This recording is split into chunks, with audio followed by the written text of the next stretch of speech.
तो सभी टीचर, सभी बच्चों को मेरा नमस्कार। नमस्कार सर।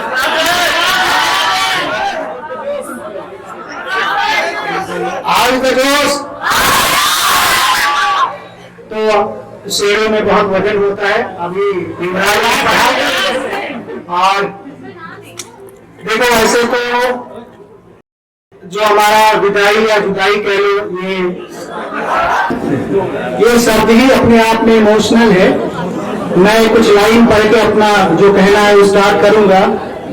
पलके भीगी भीगी है, पलके भीगी भीगी है, खामोशी लबों पे छाया है सोच में डूबा दिलो जिगर, क्या वक्त जुदाई आया है।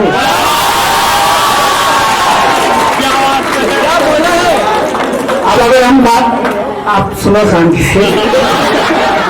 हाँ।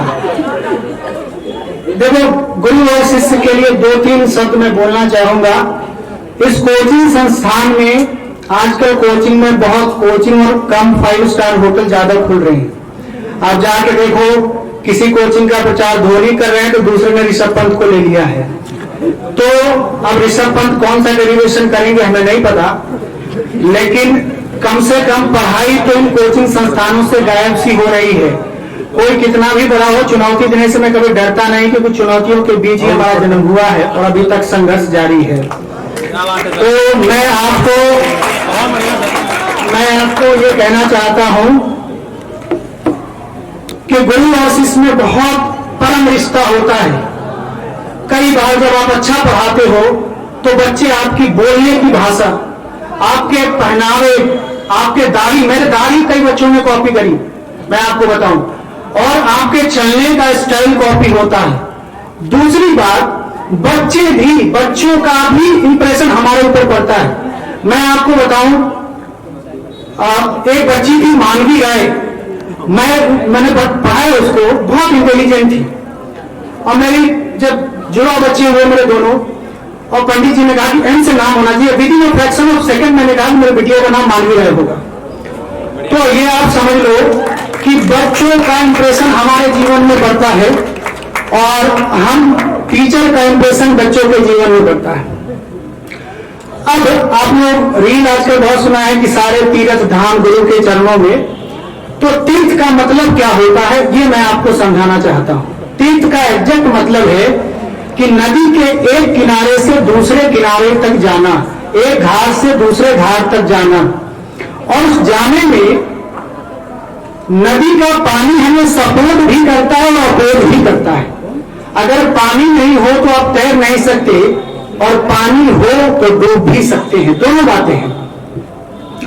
तो आप समझना कि गुरु बिल्कुल पानी की तरीके से होता है, वो भरसक प्रयास करता है कि आप डूब जाओ, लेकिन उस संघर्ष को अगर आप तोड़ के निकलते हो। देखो, नदी पार करने के 3 तरीके हो सकते हैं। ध्यान समझना, बहुत गहरी बात कह रहा हूं आपको। या तो आप ब्रिज से पार कर लो, या नाव से पार कर लो, या तैर कर पार कर लो।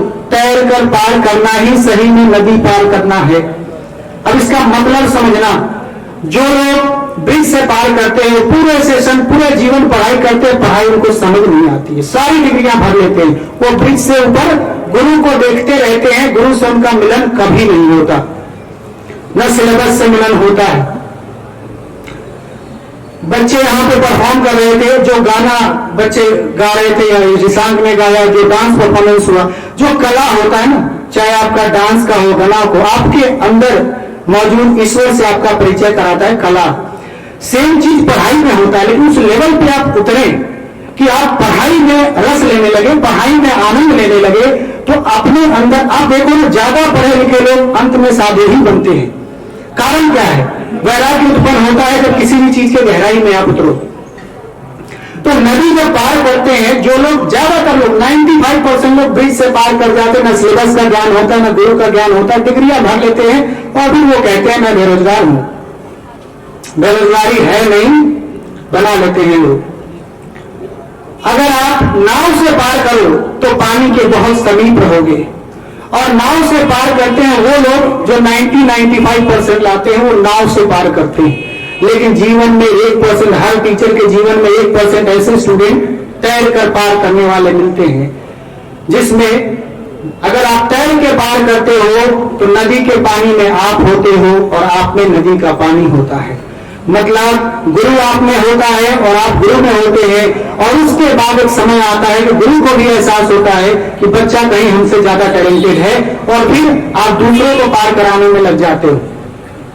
जीवन में, पढ़ाई में मैं आपको यही बात बताना चाहूंगा, पढ़ाई करो, कोई भी काम करो, जिस काम में आनंद नहीं हो वो काम कभी करना नहीं। चाहे सामाजिक दृष्टि से अपने जीवन को खराब मत करना, बोल से बोल डिसीजन लेना, लेकिन जीवन में वो काम करना। देखो, आप सबसे ज्यादा समय अपने वर्क प्लेस पे और अपने परिवार के साथ बिताते हो, तो ऐसा जॉब, ऐसी जिंदगी चुनना जो तुम्हारे लिए आनंद दे। मैं पढ़ाने में कभी नहीं थकता, चाहे मुझसे 10 घंटे क्लास लगवा लो। एक लास्ट क्लास थी, जब मैंने बच्चों को कहा कि मेरी लास्ट क्लास है, मैं 60 मिनट क्लास 20 मिनट में खत्म करके मुझसे पढ़ाया नहीं गया। ये इमोशनल कनेक्ट टीचर और बच्चों के बीच में होना भी चाहिए, क्योंकि अगर इमोशन नहीं है तो आप अच्छा टीचर और अच्छा पेरेंट तो कभी नहीं बन सकते, और टीचर कहीं ना कहीं पेरेंट का ही दूसरा रूप है। अब अंत में, अब विदाई तो आप लोगों का देने का वो नहीं होता। अच्छा, एक चीज और, बीच बीच में क्या होता है, कई बार जैसे आप देखते हो हम आपको डांटते हैं, बोलते हैं, डंडा लेके कभी छोटे बच्चों को बोलते हैं।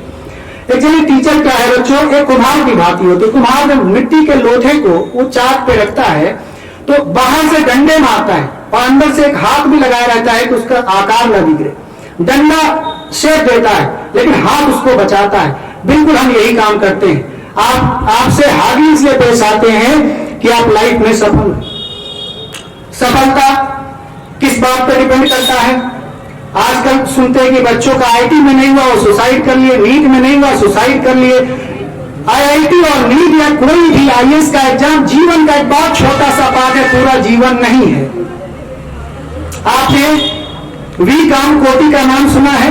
मैं थोड़ा स्पीच लंबा हो रहा है लेकिन उनका बस जिक्र करके इसको कंप्लीट करता हूं। वी कामकोटि जो है अभी आईआईटी मद्रास के डायरेक्टर हैं, और आप में से बहुत लोगों को शायद पता है कि नहीं पता है, जब उन्होंने आईआईटी का एग्जाम दिया तो उनका आईआईटी में सिलेक्शन नहीं हुआ और आईआईटी मद्रास में उनका एडमिशन लेने से मना, मतलब नहीं हुआ एडमिशन उनका। लेकिन बाद में वो एमएस करने गए, एमएस किया, वहां से पीएचडी किया और जूनियर प्रोफेसर बना, फिर प्रोफेसर बने, और अभी वो आईआईटी मद्रास के डायरेक्टर है। तो जीवन में फेलियर आपको हमेशा विनम्रता देगा, सक्सेस ईगो और घमंड देगा। अगर फेल हो तो ऊपर वाले की योजना समझो कि बड़े की योजना है, बड़े की तैयारी है, हमें बस इस माहौल को कैश करना है। और अंत में आप सबको विदा करने का मन तो कर नहीं रहा, लेकिन कुछ हमें शेरो शायरी गाना आता नहीं, लेकिन आपके मोहब्बत में जो है हम थोड़ा सा, आजकल डे भी चल रहा है, ये डे वो डे सब डे,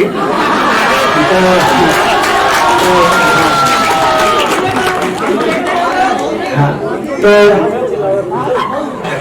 हमें भूल जाना न तुम, हमें भूल जाना न तुम, जो देखे हो सपने पूरे करोगे, ये वादा करो तुम मेरे ही रहोगे।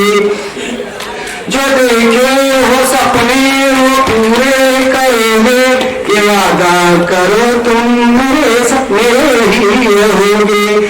सदा तुम मेरे हाथ में हाथ देना, जहाँ तक चलो मेरा साथ देना, जहाँ तक चलो मेरा साथ देना।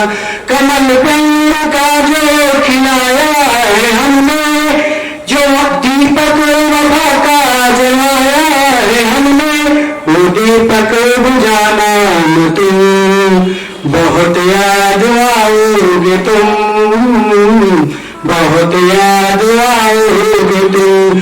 हो ऐसा सफर दुआ कर रहा हूँ, है गम फिर भी हंस कर विदा कर रहा हूँ।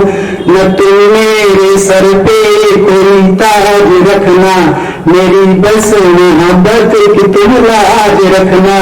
मेरे वास्ते कोई तोहफा न लाना, मगर जल्द से जल्द घर लौट आना।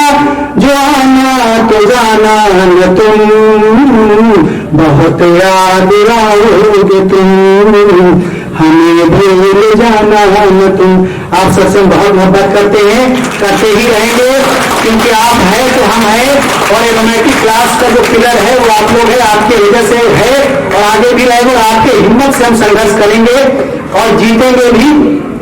आप सब मुस्कुराते रहिए। आपके आने वाली जिंदगी के लिए बहुत बहुत शुभकामनाएं। बहुत बहुत धन्यवाद।